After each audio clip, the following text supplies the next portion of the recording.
Ugh. Watching movies is hard.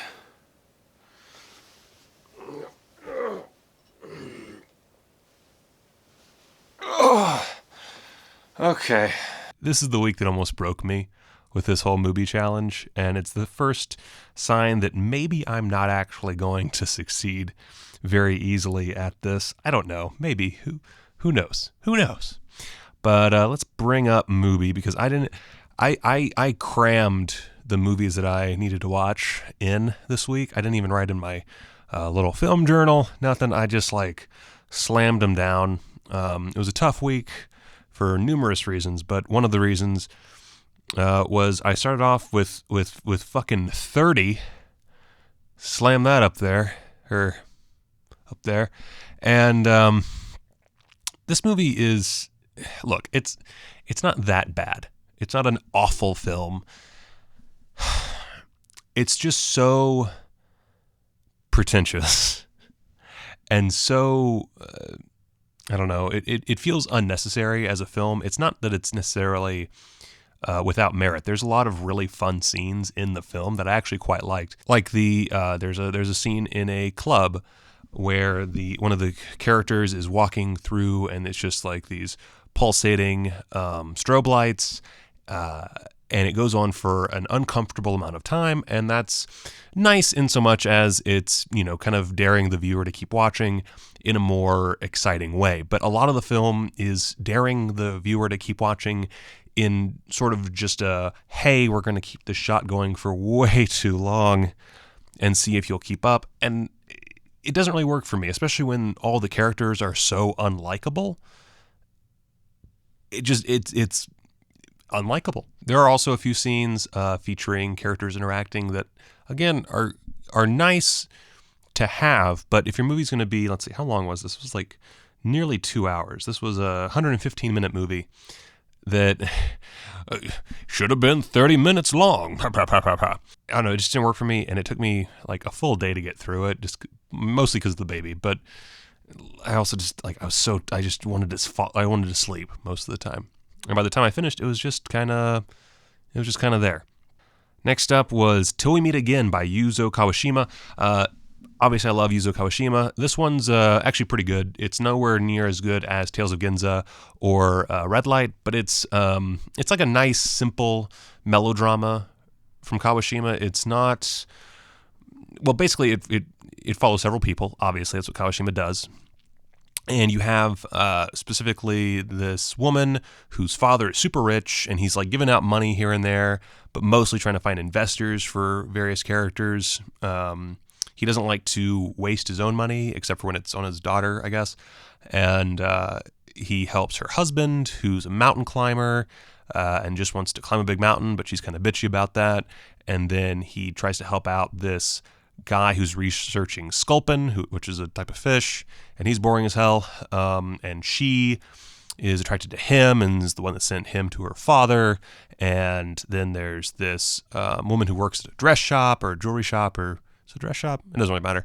And she is the not mistress, because they're not actually in a romantic relationship, but pet project of the father. And then the mountain climber and her are kind of a thing, and it's this whole mess of stuff. And when it comes right down to it, it's a film that's about all these things that happen in life that we eventually get past, and it's nice. It's what I would call a perfectly good Kawashima joint. Next up is Ether. This is from these names are killing me, guys. Either way, right. Ether is it's prominent Polish filmmaker. His latest work, I've never seen any of his other movies, so I can't really compare and contrast those, but Ether is pretty good. It's kind of, for the most part, it feels almost like a Nazi-exploitation movie without the Nazis. It follows this guy who's a doctor, and he tries to rape a woman by knocking her unconscious with ether, which he is studying, which hasn't really been fully recognized for all its properties at this point in history. And he fails in spectacular fashion, winds up killing the young woman, whoops-a-doodle, and then he goes on the run. But it's short-lived because he is quickly caught, and he's going to get hanged for his crimes. But then, by sheer luck, it would seem, he is granted exile instead and becomes a doctor for the military. And through that, he's given basically free reign to do whatever he wants, more or less. And he experiments with ether, does a lot of fucked up shit, kills people, just does some fucked up shit, and is generally a bad person. And through that, you kind of get the idea that it is a film about evil and what evil does to men and how men perpetrate evil, and when given free reign, that evil just turns up to 11. And then it has a twist at the end, an epilogue, that reframes the entire story. And I'm still not sure how I feel about it. On the one hand, I do think that it really reaffirms that idea of evil being given free reign, but it is so fantastical, and I don't know how. There's not really any way to explain this without spoiling it, but it's just a little out there, and it worked for me overall. But at the same time, I had to wonder, like, if you stopped the movie right before this point, would it change it all that much? And it would change it, but I'm not sure that change is a negative. So bear in mind, if you're going to watch Ether, the twist can be divisive. I liked it okay because I like weird bullshit. It might not work for you. Next up is Selfie from Agostino Ferrante. It's from 2019. Selfie is an important movie. Basically, the director, he gave these two teenagers cell phones and asked them to record themselves just day to day. They talk a lot about their friend who died. He was shot by a police officer unjustly, and basically it gives us access to this little part of Napoli. Normally, did I fuck up how to say that? I don't know how to say that city. I just realized that. Napoli? I've never said that out loud before. So, theme of the show, Michael can't pronounce anything.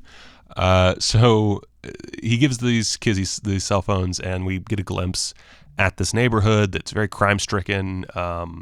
Everyone, for the most part, feels very resigned to their place in life. Like, at one point, the two boys, they go to the beach, which is in a nice part of Napoli, I guess, and they actually have a brief conversation about, living in this town, but then very quickly are just like, we're too poor, we're never going to make it. And it's kind of depressing. It's at other points, it's very fun. It's just, these are very fun, like, just normal people. They're not even characters. They're actual human beings that just are recording what they find. And it's interesting. And I feel like if you gave these phones to, like, just anyone else, it wouldn't quite work. These two kids just kind of make it work, which is really weird. Like, it's kind of crazy that it works this way. And I don't know if that's the case, or if maybe it's just the act of giving these kids this form of artistic self-representation after, going through a tragedy, just changes who they are. It's hard to say because you never really get anything beyond what they present to us. But great film. I highly recommend it. I would say out of the bunch of movies that I saw, even with it's not my favorite, but it's probably the one I recommend watching the most. So next up, let's see, Edward II by Derek Jarman. I don't have much to say about this one. I like Derek Jarman a lot. And I hate to say it, but this movie just bored the shit out of me. I don't give a shit about Christopher Marlowe's play, first of all. I don't think Edward II is a very interesting play, period. It's an interesting place to take it. Tilda Swinton's great. I feel like most of the reviews I read afterward were all about how great Tilda Swinton is. And yeah, she is. She's great. Everything she does is great. She's great here. She's great in everything. She's Tilda Swinton. Beyond that, I like the style. Okay. I don't think it perfectly translates. I feel like part of it is Derek Jarman trying to be very thoughtful with his budget. I know this is, I think, his highest budgeted movie, but he was never given a big budget with any of his movies. and I feel like he's trying to almost do it like a stage play. I mean, Derek Jarman, Derek Jarman was well known for set design. He designed a bunch of sets for The Devils, most notably, which is like my favorite movie from Ken Russell, one of my favorite directors. And it feels like he was tasked with putting on a play, but he only had a certain amount of budget, and so he made this one set, and he was like, we're gonna make the set fucking work like a goddamn black box theater. And it works okay. I can't deny that it's a very well-made film. I can't deny that all the performances are solid. And I love this sort of like progressive, very gay reworking of classical literature. It just, for whatever reason, didn't work for me. So I'm not recommending this movie. I just think that for me, it isn't quite right. But Jubilee's great. So if you ever get a chance to watch Jubilee and you haven't watched Jubilee, Derek Jarman's Jubilee, check it out. It's really good. One shocking moment from Ted V. Michaels, 1965. Ted V. Michaels died here in good old Las Vegas, Nevada. So Ted made a fun movie here. One shocking moment is a sexploitation flick. It's a skin flick, basically. A lot of titties. If you like titties, One Shocking Moment. This one was restored by NWR, so Nicholas Winding Refn's company, and it is like such a good transfer of this film. Like, it was a lost film for a long time, and the fact that they were able to get such a clean print out of this thing is bonkers. There's a few times where there's some jump cuts or some footage that's like a little fucked up, but overall, it's a very high quality print. As far as sexploitation movies go, especially from this period, really well done. It's super sexist at times, but at the same time, like, there's a lot of it's weird because, like, on the one hand, the kind of more sexual elements and the like very sexual female characters, there's a lesbian, dominatrix, that sort of thing. In the end, they're portrayed as bad, but during the film, like, you don't really get the idea that they're a bad thing, and it almost feels like this is all an evil was kind of smacked on the end just so that they could distribute the movie. Either which way, it's very fun to watch, and Gary Kent is the main character. He plays Cliff.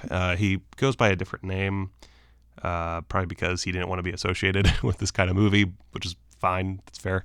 But Gary Kent, he was the subject of the recent documentary Danger God. He's a very notable stuntman, and he's fun to watch. His character is just like rearing to go all the time, just constantly wanting to fuck, and it's fun. It's fun to watch. And finally, Violent Cop, Takeshi Kitano, 1989. This was Takeshi Kitano's, or Beat Takeshi's, first film. He actually took over as director in this movie. He was starring in it, and the original director, whose name I forget, he had to back out because Kitano's schedule was just not working for him, because Kitano was on a bunch of TV shows at the time.